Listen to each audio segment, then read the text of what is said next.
somebody stop me.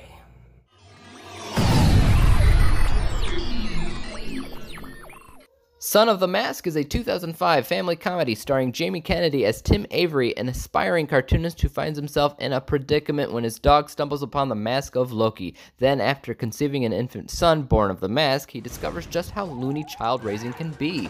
Meanwhile, the creator of the mask, Loki, played by Alan Cumming, is sent by Odin to retrieve the mask before it does any more harm.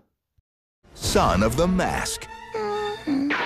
So when I first started writing movie reviews like 7-8 years ago, I'm not entirely sure, I had a tagline. It was called "Sticking Up for the Bullied Movies." I found pride in looking at movies that were generally hated and taking it apart bit by bit until I found things that were actually good about them, so that, yeah, they weren't the best movie in the world, but at least it had some good things about it. Son of the Mask was a movie that was released in 2005 around my birthday that was generally hated. Personally, I don't really remember hating this movie. I don't remember anything about it, though. I don't think it was that special. So I wanted to weigh the odds and find out, were the critics right? Was there actually some positives to be found here? You might be interested in what I found, so let's get into it. So the main thing with the people category was that I liked the fact that Loki and Odin were present in this film, since they talked about them in the first movie, and if the mask was really something that Loki created, we have to assume that Loki isn't a mythical person, but actually real. So to include him in a sequel actually makes a little bit of sense, and I like that bit of it. I wish the movie focused on him as the main character, though, than what they ultimately did. But everybody else, they suck. You don't even know why they're there. They have very little importance. They can't act. Their characters are absolutely Jamie Kennedy's version of the mask, by the way, his voice is so bad. His look is so bad. That plastic orange hair, what is that? And they knew his character was bad, which is why they had to focus on the baby and the dog and their stupid Wile E. Coyote and the Roadrunner nonsensical crap, which is the only person you're actually rooting for might be Loki, because in the end, Loki actually has a plot. He has a goal.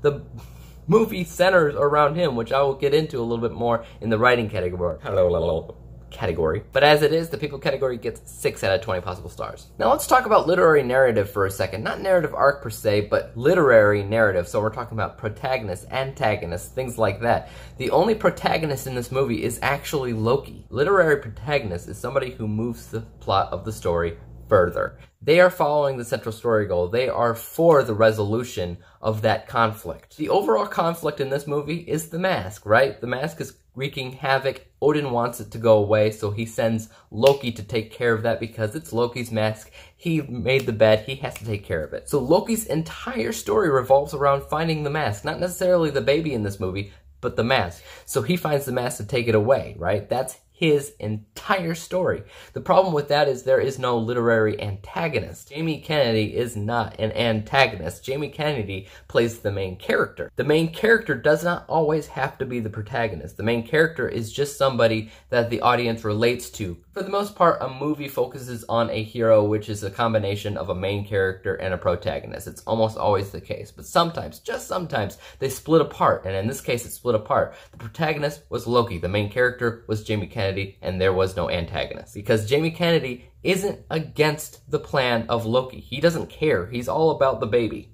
That's all Jamie Kennedy's focuses on, is his baby and trying to be the best dad he could be when his baby's insane. Because of that, you have an incomplete plot. The writing category gets 4 out of 10. You know, behind the scenes was something that I specifically talked about in the first Mask movie as being great, because they could use cartoony effects and have it not look bad. That's part of the point. They did the same thing in Son of the Mask, but for some reason, the effects they used in this movie was absolutely horrid, and I think I know why. The first Mask movie had a really good sense of contrast, right? So they had the realism of the real world versus the Mask's insanely exaggerated viewpoint of the world, his cartoony viewpoint, right? And they clashed in such a way that it was kind of beautiful to watch. That contrast was lost with Son of the Mask, because even from the beginning to the end, everything already looked like a cartoon. Bright, colorful city landscapes that look fake, by the way. People walking around doing normal day-to-day activities, and while they're doing it, cartoon sound effects can be seen, like somebody rubbing their teeth like this. You hear squeaky, squeaky, squeaky. And you're like, that's a cartoon sound effect. And the mask hasn't even shown up yet. You don't get the contrast. You don't understand the point of even having the Mask, who's this cartoon superhero, show up in a world that's already basically a cartoon. It makes no sense. Just Jamie Kennedy's look and feel and sound as the Mask is horrible. It's migraine inducing. I can't even think of what would possess anybody to make him look like this, to make him sound like this, which goes, by the way, into music and sound, because every time the Mask talks in this movie, it sounds badly dubbed because it doesn't match the face. Behind the scenes gets 4 out of 10. Now we get back into some positive things you can say about the movie, and that is it has a very solid narrative arc, when actually the first one didn't. That's right, guys, the narrative structure in this movie is better than the first.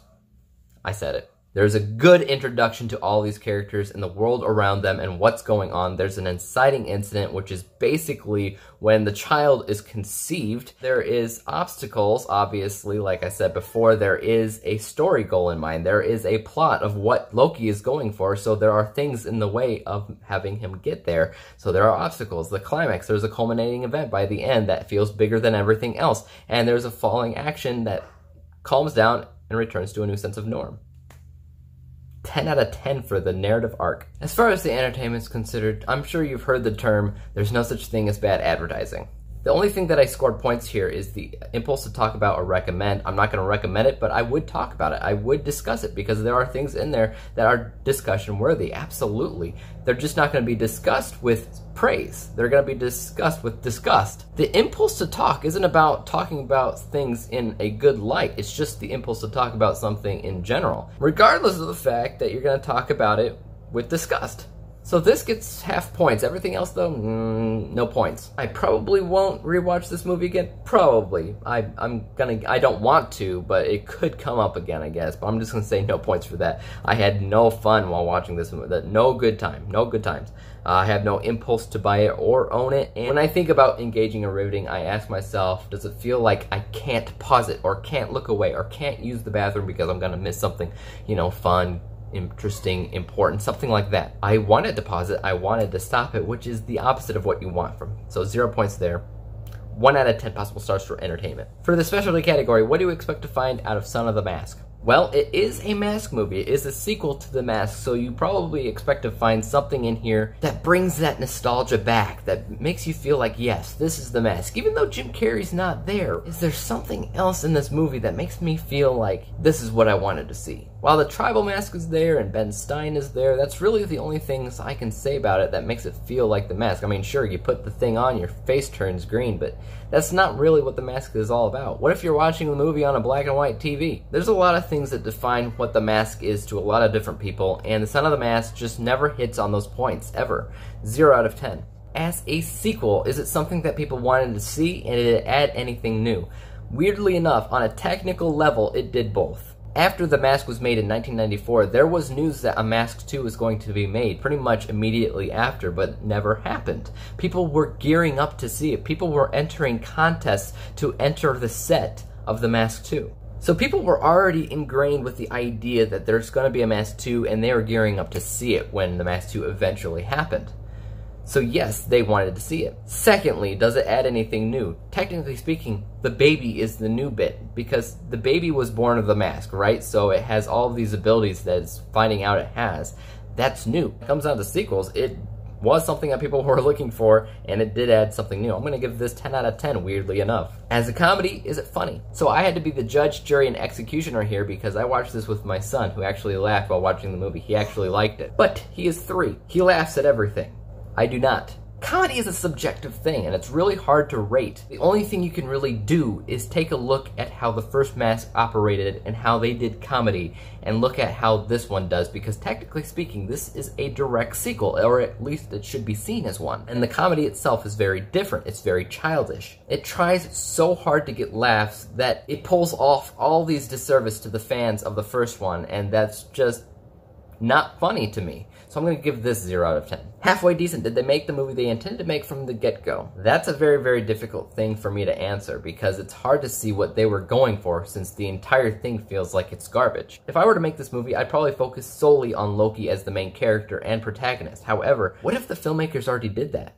What if that's what they did and the test audiences didn't like it? The movie would have been better if it was just Loki. And I'm going to say for halfway decent, I'm actually going to say 0 out of 10. I don't think this is what they wanted out of the movie. I don't think it struck with the audiences that they wanted it to strike with. Special to the category gets 10 out of 40 possible stars. If we add up all those points, we get 35 out of 100 possible stars. 35%. And now it's time for TLDR. Son of the Mask is every bit as bad as people put it out to be, however, has an interesting take on literary protagonists. Guys, tell me what you thought of Son of the Mask in the comments down below, and for YouTube, you know you can subscribe to me, hit that like button, and hit the bell to be notified when I come out with my next review. Peace out.